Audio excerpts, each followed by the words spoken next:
What do you think of my Gryffindor shirt? Pretty cool, eh? Viewers beware, it's Goosebumps Man, and welcome to my first voice tutorial. Now, I'm surprised I have not done this on the channel before. Well, yeah, I am a little bit, because I don't know how to explain how to do most of the voices I do. And yes, in case you guys were wondering, I really am a Gryffindor. And yeah, I got this shirt for Christmas, and yeah, it's a good way to show my Gryffindor spirit. Alright, now, for this voice tutorial, I'm going to teach you guys how to do Scooby-Doo. In honor of the movie Scoob, coming this May. I checked out the trailer for it, and I'm pretty sure I'm going to enjoy it. Based on what I've seen so far. But yeah, yeah, sorry it took me a while to start recording this. I just wanted to get some stuff done. I wanted to eat some dinner and take care of the dishes. And yeah. So yeah, I'm here and I'm recording and I'm gonna teach you guys how to do Scooby-Doo. Now Scooby-Doo was actually the first voice that my friends knew me for. Well, some of them used to know me for Scooby-Doo until Tigger came along. But yeah, Scooby-Doo. So before I teach you guys, I'm gonna give you guys a brief history on Scooby-Doo's voice actors. If you're not into that shit, then just go ahead and skip to this time. Although it will not make sense when I say two of these voice actors' names when I teach you guys. Alright, so Scooby-Doo's first voice actor was Don Messick, who also provided the voice of Boo Boo on Yogi Bear, and Papa Smurf, and Hampton J. Pig on Tiny Toons, to those of you that are 90s fans. How Messick got to do Scooby was, it's kind of the same reasoning that Patricia Walsh had on voicing E.T., because Don Messick smoked a lot of cigarettes, and that's how he did Scooby. So yeah, Scooby was probably not his healthiest role he's had. Yeah, after Messick was one of the Scooby-Doos of my childhood, Scott Ennis, who has provided his voice in Scooby-Doo on Zombie Island, Scooby-Doo and the Witch's Ghost, I think Scooby-Doo and the Cyber Chase. I don't really remember, it's been a long time since I've seen that movie. But you know, in most of these, not only did Scott Ennis do Scooby, but he also did Shaggy. So Scott Ennis was the first voice actor to do both Scooby and Shaggy. Pretty cool stuff if you think about it. And he also did Scrappy in the live-action Scooby-Doo movie. Speaking of the live-action Scooby-Doo movie, next voice actor is Neil Fanning, who did Scooby's voice in the live-action movies. Now, Neil Fanning is the other Scooby-Doo voice actor of my childhood. Like, I grew up watching the live-action Scooby-Doo movies, and I love them to this day. And then, for Scooby's current voice actor, Frank Welker. How does Frank Welker sound familiar? Well, he's the original Fred Jones and has been voicing him to this day.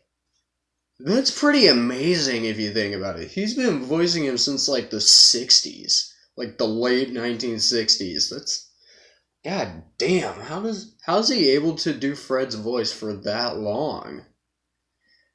Continuing on, not only is Frank Welker Fred, but he also does he was also Ray and Slimer in the cartoon called The Real Ghostbusters, which came out the year after the movie Ghostbusters. And he also did Abu, Raja, and the Cave of Wonders in Aladdin. And he's also Curious George. And I could go on. But, yeah,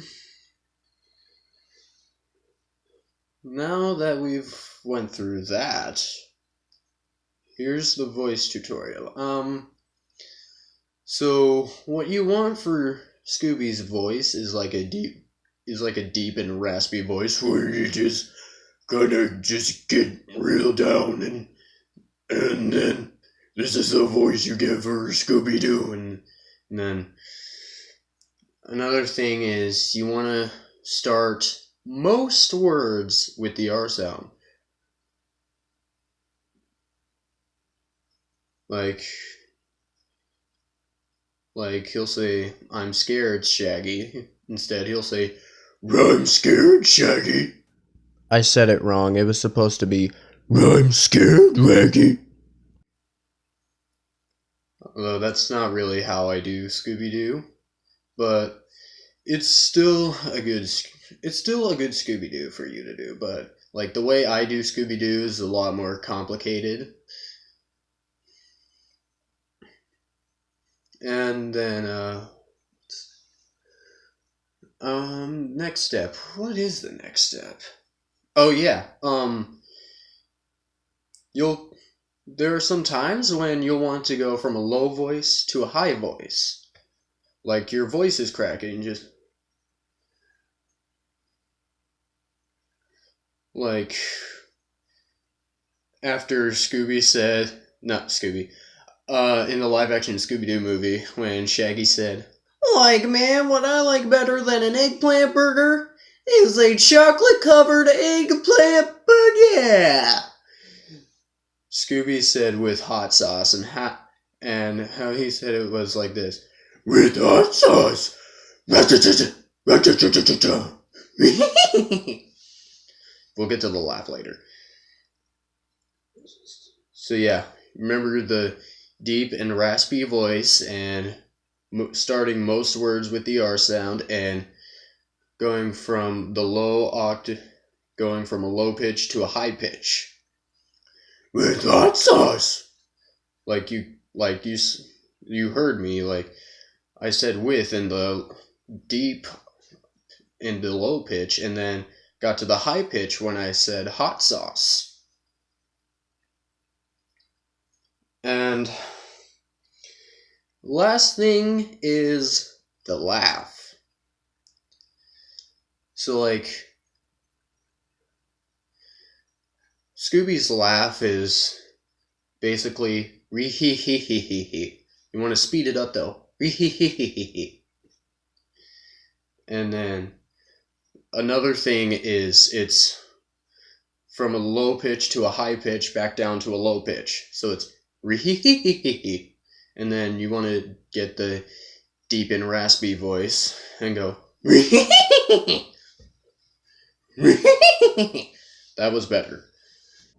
Yeah, when I do Scooby's laugh, I'll start with the deep and raspy voice and then I'll turn it into a squeaky voice, which some of the voice actors in the past have done for Scooby's laugh. When I do it, it takes a lot of energy. Because I have to support a lot in my diaphragm. It's kind of like when I do Daffy's Laugh. Because, like, when Daffy laughs, it's like... and that takes a lot of energy. I have to support a lot of my diaphragm. Although Scooby's Laugh is more easier, because you don't have to support a lot in your diaphragm. It's just... One more time. There we go.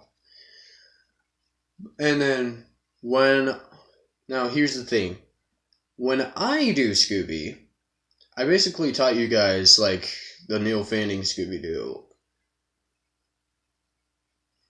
Like, cause it is Because it basically is the Scooby-Doo voice in the live-action movies.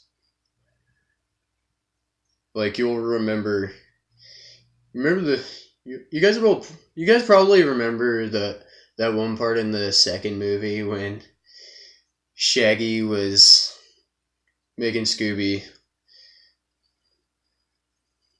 was trying to get Scooby into being a real detective. So like they raise their right hands and go like, "We will be awesome detectives." And then Scooby goes, "Beep, beep, beep, beep, beep, beep, beep, beep."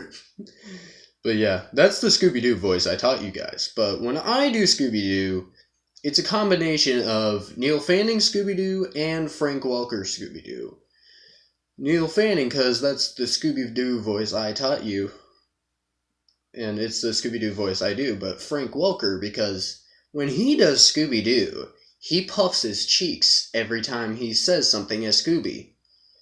It's where you're like blowing a lot of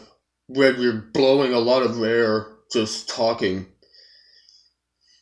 People often use this technique to do Droopy Dog, but when I do it, it doesn't sound as good. So I still have to pull on my cheek doing Droopy, you know. Hello, all you happy people. It sounds better when I pull my cheek out, but when I puff my cheeks doing Scooby, it sounds a lot better because it's like, Wacky, I'm scared. Like, you can see me puffing my cheeks out like that. That's the complicated part of how I do it. Like, not a lot of people can puff their cheeks like that. Alright, I think that'll conclude how to do Scooby's voice. Thank you guys for watching. Let me know if you have any suggestions on what voice I should teach you guys next, and as I said in the beginning of the video, I'm not really sure how to explain how to do most of the voices I do. So, yeah. But yeah, for now, thank you guys for watching this video. If it gave you goosebumps, please give that like button a slappy! And I will see you in the next video. Goodbye!